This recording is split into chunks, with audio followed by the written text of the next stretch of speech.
Assalamualaikum warahmatullahi wabarakatuh. Saya Tris Haryanto SHMH sebagai praktisi hukum ingin menjawab beberapa pertanyaan ya yang diajukan oleh teman-teman media mengenai permasalahan yang sedang rame ya, tentang Nikita Mirzani dengan Laura juga Rasman ya. Jadi saya lihat ini permasalahan ini nggak selesai-selesai. Cuman kalau bicara masalah adopsi, tentunya tidak semudah kita ingin mengadopsi terus dikabulkan. Tentunya ada beberapa persyaratan. Salah satunya orang yang mau mengadopsi itu harus mengajukan permohonan kepada pengadilan, dan pengadilan pun juga tidak seenaknya sendiri mengabulkan. Tentunya ada beberapa persyaratan. Cuman kalau kita melihat ini kan hubungan Rasman sama Nikita Mirzani kan tidak sedang baik-baik saja. Tentunya salah satu syarat untuk mengadopsi anak, tentunya hakim itu pasti akan mempertanyakan kepada si orang tuanya si Laura ini, dalam hal ini si Nikita Mirzani atau bapak dari si Laura ya, ayahnya ya, karena dua-duanya masih hidup. Apakah diperbolehkan, disetujui nggak Rasman ini mengadopsi Laura gitu. Nah, sedangkan kita sama-sama tahu bahwa hubungan Rasman dengan Nikita Mirzani ini kan sedang nggak baik-baik saja, apalagi sedang berperkara. Otomatis kita sama-sama mengetahui ya apa yang menjadi jawaban Nikita Mirzani, tentunya pasti tidak akan menyetujui. Nah, kalau misalkan Nikita Mirzani menyetujui, tentunya itu menjadi salah satu syarat agar supaya dikabulkan permohonan si Rasman. Cuman kan tentunya kita juga melihat si calon orang tua angkat yang bakal mengasuh Laura ini tentunya kan akan dilakukan pengkrosekan ini, apakah orang tersebut ini memang mampu layak secara finansialnya ya, terus apakah dia pernah melakukan tindak pidana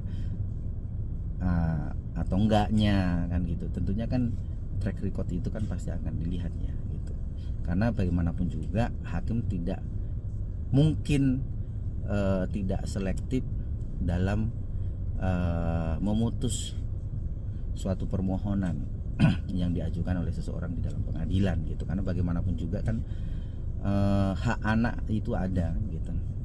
Dalam Undang-Undang Perlindungan Anak pun juga anak itu wajib memiliki hak dia untuk diberi rasa kenyamanan ya toh.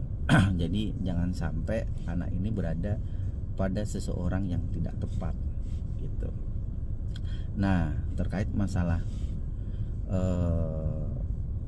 adopsi, mungkin saya sudah sampaikan ya, mungkin singkat jelas padat yang mungkin bisa dipahami oleh masyarakat penyampaian saya ini.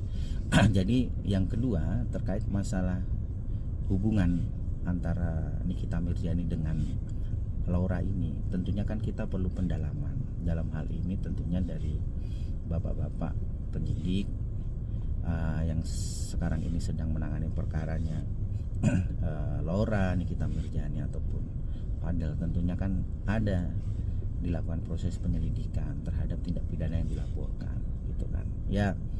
Kalau misalkan memang terpenuhi unsurnya, segera dinaikkan atau ditetapkan sebagai tersangka ya. Kalau tidak terpenuhi ya tinggal dihentikan saja kan gitu. Nah, karena bagaimanapun juga tujuan kita mengajukan proses hukum, membuat laporan polisi atau menuntut menggugat itu kan kita butuh keadilan juga kepastian hukum kan gitu. Kalau misalkan buktinya tidak cukup ya hentikan, buktinya cukup ya tinggal naikkan ke penyidikan dan tetapkan sebagai tersangka. Proses hukum sampai ke peradilan kan kira-kira seperti itu. Nah, ini kenapa si Laura ini menjadi tidak nyaman kepada orang tuanya sendiri, dalam hal ini Nikita Mirzani kan gitu.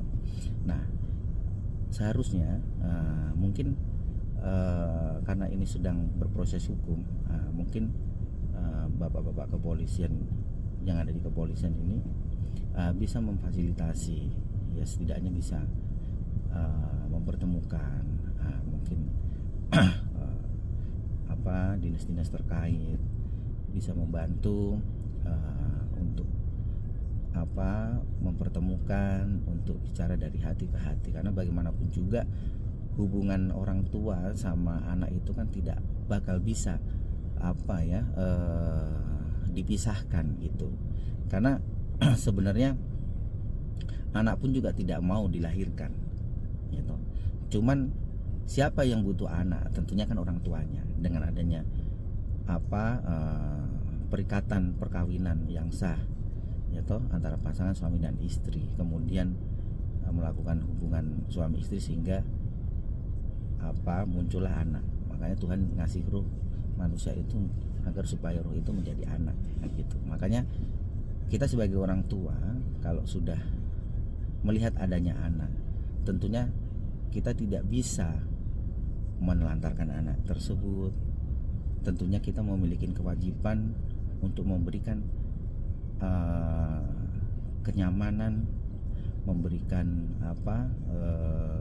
perlindungan, terus merawat gitu kan, mengasihi, menyayangi gitu kan, sampai si anak itu tumbuh dewasa. Karena kalau anak kita masih di bawah umur, menjadi tanggung jawab kita sebagai orang tua ya untuk mendidik, merawat, menyayangi, mengasihi, mencukupin kebutuhannya dia gitu. Jangan sampai kita sebagai orang tua tidak bertanggung jawab terhadap anak kita sendiri.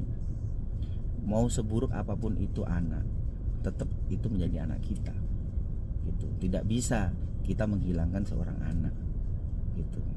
Jadi kalau bisa sama-sama saling diturunkanlah egonya, baik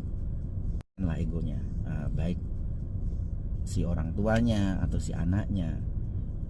Yang namanya anak sama orang tua itu jangan sampai bermusuhan gitu. Tapi bagaimana caranya bisa menjaga komunikasi baik.